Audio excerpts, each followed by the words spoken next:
defending the free market, and making the moral case for capitalism. The Justin Moore Show. Hey everybody, welcome to the Justin Moore Show, where we make sense of what's going on in this crazy, insane, out-of-control world. And boy, it is election day, so yes, we are finally at the moment where this crazy, insane, out-of-control world, we get to see really how crazy we are. Our choice is between the criminal, alleged criminal, Hillary Clinton, or the crony capitalist, authoritarian type personality, Donald J. Trump. Which, when I first saw that, this was actually right when Trump was announcing that he was running for president. This was June of 2015. When I saw that Donald's middle name was with a J, and this is at the time when all of his immigration thing was coming out, and he's going to be building his wall, and he wants to stop all immigration completely. And I was thinking at the time, it's like, you know what? It would be pretty dang ironic if Donald Trump's middle name, the J, if it was Juan. It's like, oh man, you can't make this stuff up. But no, it turns out after doing some research, his middle name is John. So it's Don John. Yeah, Don John. I don't know if you guys ever saw that movie, Don John. It's about some guy, I think he's trying to have a relationship with this one woman, but the guy is so addicted to porn, he's having issues trying to maintain his relationship because the porn is basically his girlfriend. And you know what, guys? We just got started here on the show, and we're already talking about porn. So I don't know what's really in store for this show. But you know what? It is election day, November 8th. So you might as well just join and just add to the craziness out there. So you guys, this does come out on election day. I hope you guys get out there and vote. Or you know what? As libertarian-minded people, some of you might not believe in voting at all. Just like when I had Doug Casey on my show. Doug Casey, he doesn't believe in voting. And actually, Doug Casey, he was actually on Phil Donahue's show back in 1980. This was the day before the election between Jimmy Carter and Ronald Reagan. And, because Doug Casey's book, Crisis Investing, came out, which is his New York Times best-selling book. And he was on national television for a whole hour. And it's all on YouTube. Just go look it up. And you're watching Doug Casey. He basically starts getting the audience worked up there because he's laying out 4 reasons why you shouldn't vote. It's really entertaining. So you guys, I think I was just telling you guys a few episodes ago why you should go check out that video of Doug Casey on Phil Donahue's show. It's definitely really entertaining. Now, we come down to the election day today. The obvious choice here. Well, a lot of people see we only have 2 choices here. It's either Donald Trump or Hillary Clinton. Which authoritarian should we elect? It's no choice at all. And I've already told you guys last week on the show that I'm not going to choose between the 2. I'm going to vote for Gary Johnson, even though, he's really upset me in many, many ways. But I already discussed this, so I won't get into it because we have a lot to get to here.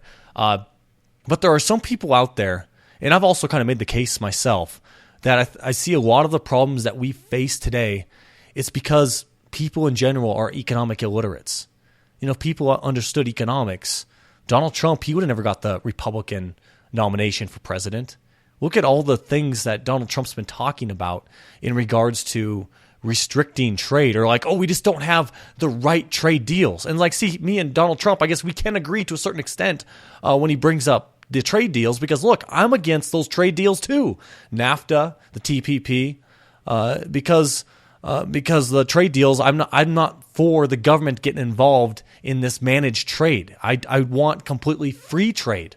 But Donald Trump sees it, as I just said, that he just thinks that, oh, well, these are just bad deals. And of course, Donald Trump is the good deal maker. But no, and I do. I think actually my very first episode I ever did, my intro episode, I was laying out, hey, look, economics really is the problem. People are economic illiterates. And there's a guy who wrote a piece, and he agrees with me. He thinks that a lot of the problems that we face today is because of economics. But the way this guy goes about this, reading this article, he's all over the place. And I can agree with some of his points. He reflects like what some of the problem is that I agree with, but then he just kind of goes off base. I don't know. He's just, I think most of his analysis is wrong, but he does touch on, basically his analysis at the end of the day, he does touch on some of the problems, but he doesn't get down to what it really is. That's what I've noticed. So his article here is titled, this is John Harvey, and he's writing for Forbes. And the title of his article is 5 Reasons You Should Blame the Economics Discipline for Today's Problems.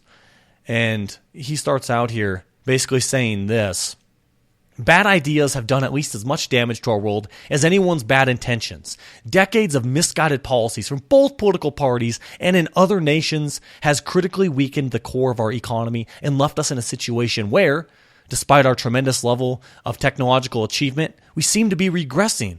Just as in the Great Depression, we have the ability to solve these problems practically overnight. What we lack is sound theory to guide our actions. I agree with him to a certain extent here that, look, that we have been, throughout history, we've been misguided by bad ideas. Look at communism. Look how many millions of people have died from communist rule. But I think we do have sound theories out there. And it's the theories that come from the Austrian School of Economics. It's the theories that were developed by, say Mises with his book Human Action. That's what ties everything all together. Because, prior to the Austrian school, these schools, the monetarist school, the Keynesian school, they have different theories for, different things. Like, okay, here's our theory on money. Here's our theory on interest. So they're different theories, but they don't all connect together. But that's what the Austrian school has done that is so much different, is that they connect everything together. And it does come down to human action. And that's where Mises coined the term praxeology, which is really the study of human action. Mises thought that, as individuals, when we engage in action, we're engaging in purposeful action. Otherwise, we wouldn't engage in the action, right? We're engaging in means to pursue some end that we value. And, as individuals, we're all very, very unique. We value different things. Our value scales are completely different from one another. And that's why economics, it can't be based down to these controlled experiments. You can't put economics in a lab to try to figure it out, like, say, a physics lab, or when you're engaging in chemistry experiments. Economics is way different. And actually, one of the best examples you can give in terms of looking at economics, comparing it to a science, would be geometry. How geometry has got theorems where, a right triangle, all the angles, when you add them together, it comes up to 180 degrees. And, it doesn't matter. Like, you don't actually have to see a triangle, but that it's true. That's just, go measure a bunch of different triangles, and they always have to add up to 180. And so what I'm saying here is economics, it's not a hard science. You can't simple economics down to equations, but that's what economic professors today try to do. And actually, we'll kind of get to that a little bit later here as this guy lays out his 5 reasons. So his first reason, he says that the reason why the economics profession is screwed up is that economists write to impress each other in language only they can understand. Okay. Well, and then he says this in regards to that. Economics emerged as an academic discipline sometime in the late 1800s. At that point, we stopped writing for policymakers and the general public and started writing for each other. That, in and of itself, is not problematic, except that we become increasingly insular as we spend more time with each other than those using or being affected by our policies. And the language we use become much more specialized so that those outside our group can't really look over our shoulders and say, hey, wait a minute, that doesn't make any sense. If you aren't an economist, it's very difficult to decipher what economists are saying.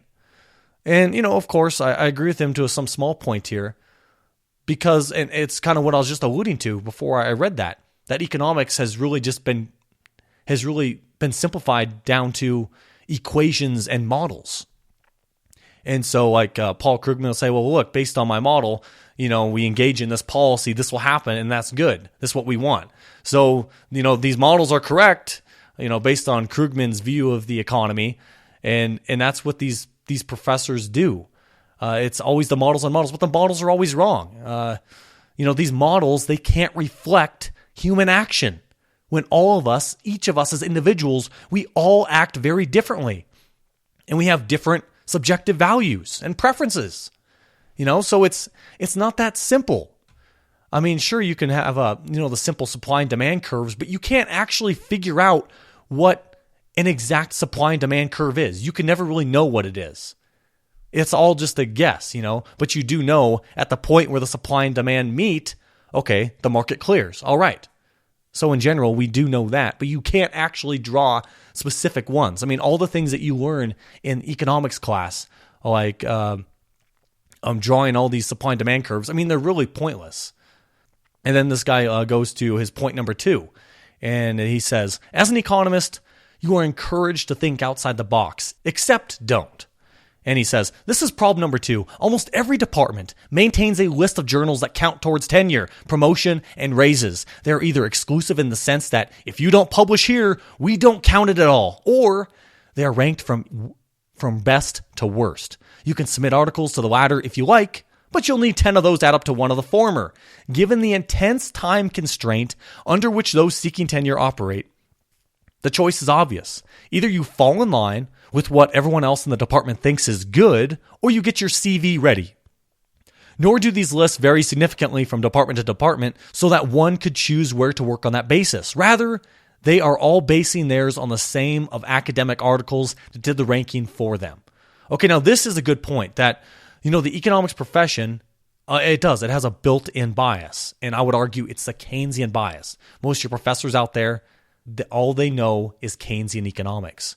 I remember this was months ago, that I was talking to this one woman at the bar, and she's from the East Coast, and she came here originally. She was trying to become an economics professor at the local university, and so I was curious, and I asked her, and she actually has a master's in economics, okay? And she's trying to teach economics to all the little kiddies out there, right? Your son and daughter. Well, I asked her, I'm like, okay, so, what point of view do you come from? I mean, are you like a Keynesian, monetarist, Austrian? And she's like, oh, no, I just stick to the facts.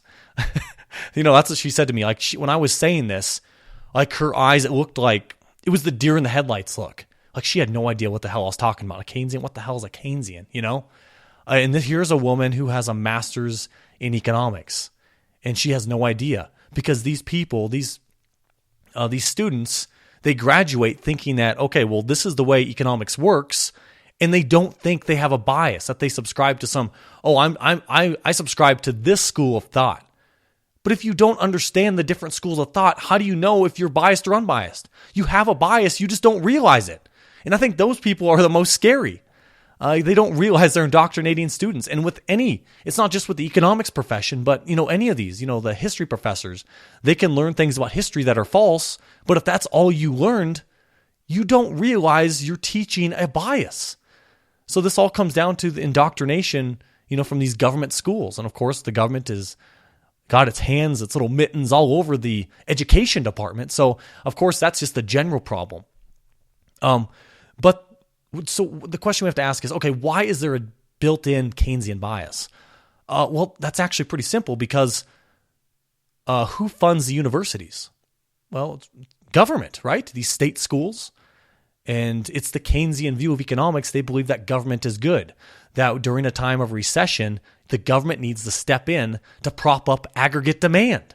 It's the government plays a pivotal role getting the economy going, getting us towards recovery. It's the Keynesian view that that capitalism is unstable, that the reason we have the boom and bust cycle is because of capitalism and greedy entrepreneurs, greedy businessmen. They're just trying to make more and more money, and then eventually it becomes unsustainable, and that's when you have the bust. But from the Austrian point of view, that's completely wrong. The boom and bust cycle comes from a fractional reserve banking system and artificially low interest rates. And I argue that, the Austrians, I think that view makes the most sense. And you can do your own homework and decide for yourself, okay, what do you think is correct? But actually, let's get to that just a little bit later here. Let me come back to that. But also, what this guy was making the point here, that, hey, okay, so when you have this bias in the system towards a particular point of view, the Keynesian view, which he never actually does say that the bias is for the Keynesians. It's like the guy doesn't really understand Keynesianism. I don't know. I never got that feeling from the article that he understood it. But if you want to be published in the good journals, it's good for your career, so you can get, make more money, have better promotions or, get promotions, that sort of thing, then, you need your work to be cited often. And you want your article cited as often as possible by other people when they write papers, because that then makes, okay, whoa, you were just cited by all these sorts of, different professors, and then your article is seen as good. And so, again, that goes back to you're getting a better promotions, that sort of thing. And so if you subscribe to a particular school that's seen as obscure and it's a very small school, like the Austrian School of Economics, you're not going to be cited as often, but a guy like a Paul Krugman, that guy's cited all over the place, or like a Paul Samuelson. So I completely agree with him here that, yeah, that is a huge bias towards the Keynesian school. It's hard to do the good work when you're not being noticed. You're not seen as like you're doing as much for the profession as, say, a Keynesian is. And then we move on to his third point, and he says, mainstream economists have next to no knowledge of the schools of thought that did the best job of forecasting the financial crisis. And, I agree with this guy with this point too. But he never actually mentions that it's the Austrian school that's done the best job of forecasting any of our financial crises. And it has. You go back to before the housing crisis in 2008. What's the first names that come to your mind? Listeners of the show, you guys would think of Peter Schiff, a Mark Thornton, who's been on my show. A lot of these guys, they're from the Austrian School of Economics. They saw what was coming before anybody else. Go back to the Great Depression. Austrian economists predicted the Great Depression before it happened. Henry Hazlitt, a New York Times columnist at the time, he was warning of the Great Depression. Hayek warned about it. Mises warned about it. These were all Austrian economists. And it was a guy like Irving Fisher, who is the founder of the monetarist school of economics. He didn't see anything coming. There's a famous quote from Irving Fisher a week before the stock market crash in 1929. He's saying, "Hey, we've hit a new normal," and he didn't see any problems because he just looked at the price level, which is what the monetarists do. I do. I think that the Austrians have done the best job predicting these future crises. And the next crisis that's coming, the Austrians, a lot of us out here are saying, hey, look, we got some big problems coming from these artificially low interest rates, and all the other issues in the economy are all bubbling up due to government intervention. The government trying to fix the problems, but is actually making everything worse. And actually it's interesting after the housing crisis in 2008, what was the first book that came out explaining what happened in regards to the housing crisis? Well, it's Tom Woods. And he wrote his New York Times best-selling book called Meltdown. And that's actually the book I read. That's the first book that introduced me to Austrian economics. I'm like, I had no idea when I was reading that book. Like, wait, what the hell is an Austrian? Like, what? The guy's from Austria? So yeah, that guy just completely missed the boat here, not even bringing up the Austrian school and how they've contributed to our understanding of the financial crisis in 2008 and like the bubble in 2000 and the bubble to come.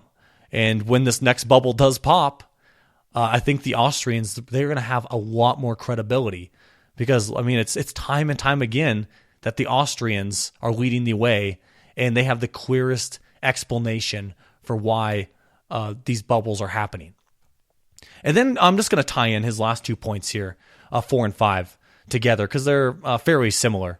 He says for number 4, academic inbreeding has led to dysfunctional theories. And then number 5, he says, there's no incentive to fix those dysfunctional theories. Okay. So in both of these cases, he's referring to the dysfunctional theories, either due to inbreeding amongst academics, which, okay, yeah, there probably is some inbreeding that's taking place, but there's also not an incentive to fix the theories. But all the theories come down to it's all Keynesian economics. That's what the inbreeding is. Keynesian breeding Keynesian, which is kind of a scary thought. And then again, we go back to the point that I was mentioning earlier at the beginning of the show, that you can't model human action, but with these simple little models. You can't do it because we're way too complex. And these models, these guys are putting way too much into these things that, okay, well, based on what my model's saying, okay, this should mean that we will recover. We should have an unemployment rate of 4% based on this model. If we just inject this much, if we just print this much more money, this will help this and this and this. Their models are completely wrong. They have always been wrong. We can't rely on the models. A simple equation can't just simplify human action. And that's where we're at today with economics, that they're trying to treat economics, the profession, as a hard science when it's not. It's anything from that. In economics today, it's screwed up by the bias, the Keynesian view of economics. Look at all of our most recent presidents. Okay, we have Obama, who just has a few months left. He's a Keynesian. George W. Bush, who was loved by Republicans, Keynesian. Bill Clinton, Keynesian. George H.W. Bush, Keynesian. Reagan, he's a little more monetarist. But then there was Nixon. Remember that famous Time Magazine front page where it showed the two hands shaking? We are all Keynesians now. And Richard Nixon, he was our nation's 37th president. So you go back for decades, we've been dominated by the Keynesian view of economics. And so if I were to really simplify and if I were to challenge this guy and what he said is wrong, it comes down to the things that people believe is so is just not so. The Keynesian view is wrong. More government intervention to fix these problems that were created by government intervention in the first place, that's not a way out. Or like it's guys like Joe Biden. So here's a guy who's the vice president of the United States, where he says, well, am I telling you guys that we need to fix a debt problem by adding more debt? And he's like, yeah, that is exactly what we need to do. This is how crazy things are. But a lot of people, no, they don't see this crazy because they're so focused on looking at the models and what the models are predicting that they're not actually thinking through, wait, does that really make sense that we need to have more government debt to get through this national debt problem? We're approaching $20 trillion in debt. Oh yeah, we just need more stimulus. Yep, we just need more infrastructure spending. And both sides right now, whoever wins, right now, you guys know who the next president of the United States is. I don't, because I'm recording this before Election Day. But Donald Trump wants more infrastructure spending. Hillary Clinton wants more infrastructure spending. They both want to increase government spending when we have almost a $20 trillion national debt. This is not the way out, folks. This isn't. You, as listeners of this show, you guys know the truth. You guys know what the real answer is, and that's why we are so screwed. How is there any way out of this besides massive inflation?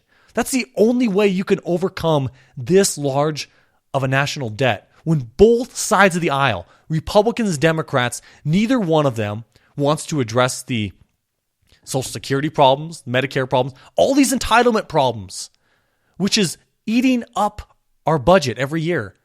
They don't want to address the problems with it. Oh yeah, let's just, keep kicking the can down the road. You can't keep kicking the can down the road. Eventually, you're going to have to face the music. And well, the politicians, they don't have an interest in doing that. Why? No one wants to be seen as the adult in the room.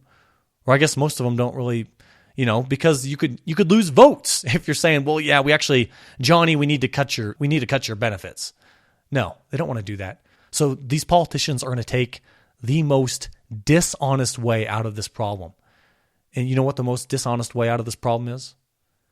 It's inflation. It's massive inflation. It's destroying your little checks you're going to receive through Social Security. Oh, we didn't cut your benefits because the principal amount is still the same. But if your Social Security check, if that buys less and less in the future, well, you actually are getting less, right?